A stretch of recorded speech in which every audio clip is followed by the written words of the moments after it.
से भरल बाटे खिसा कहे ने रंजीता चालीसा।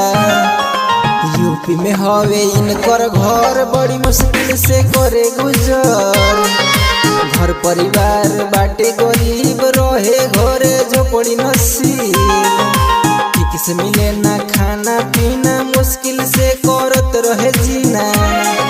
पीने खाती मिले ना कपड़ा मांग मांग के करे गुजारा।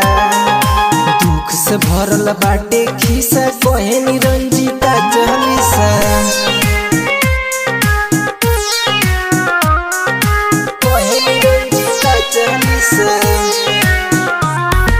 घर में हवे दूगो भाई बहिन में हवे 6 गो दाई। बाबू के साथे रहे माई रंजीता के पास रहे न फोन। पापा जमीन पर लिहले लोन।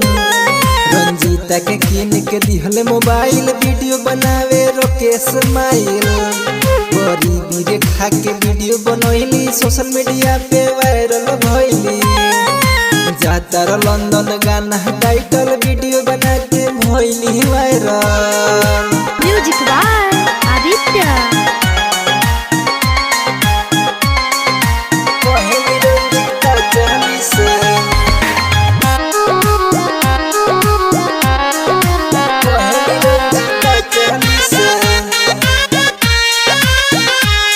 रंजीता कुमारी वीडियो बना के इंस्टाग्राम पर जब चढ़ैली मिलियन व्यूज कैली।